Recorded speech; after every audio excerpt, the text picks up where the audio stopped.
Today. You won't see my bookcases. You'll just see the wonder of what God has made as we find ourselves here in week 10, still with our attention captured. We have to make a decision sometimes of what we're going to fix our eyes upon, where we're going to place the reflections of our heart. I could tell you about my fire pit, which is underwater, and I have to choose, what am I going to fix my eyes on? Am I going to stare at that? If I tell my heart to reflect on that and missing all of the moments and the stories that have been captured around that fire pit, but if I refuse to look up, then I'll miss the wonder of what God has done. I'll miss the turtles that swim by or the birds that feed along the shoreline. I won't notice the fish as they come to the surface today. And I think about today, how the world has stopped, almost as if someone somewhere has pressed a great big pause button. What will I fix my eyes on during this interruption of all that was not necessarily good, but it is all that I knew? What will I tell my heart to reflect on? And so there's distress and there's disruption.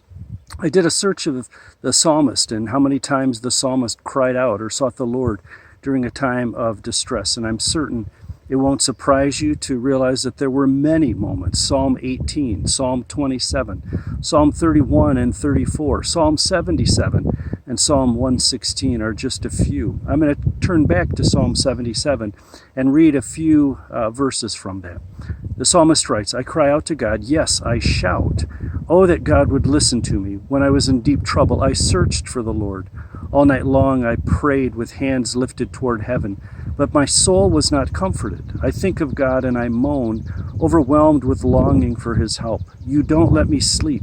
I'm too distressed even to pray. I think of the good old days, long since ended, when my nights were filled with joyful songs. I search my soul and ponder the difference now. Has the Lord rejected me? Will he ever be kind to me again? Is his unfailing love gone forever? Have his promises permanently failed? Has God forgotten to be gracious?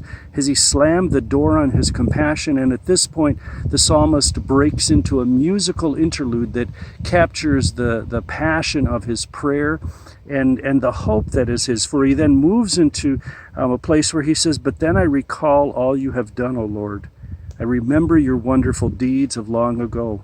They are constantly in my thoughts. I cannot stop thinking about your mighty works." John Newton, who was the slave trader who yielded his life to Christ, became a Christian and a preacher, and he was a poet and a songwriter. He gave us Amazing Grace. I came across a series of messages that he wrote, and letters actually, that he wrote and preached, I am certain.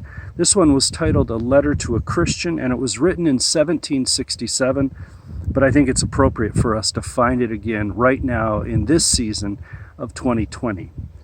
If our physician, John Newton writes, if our physician is almighty, our disease cannot be desperate. And if he casts none of us out that come to him, why should you fear?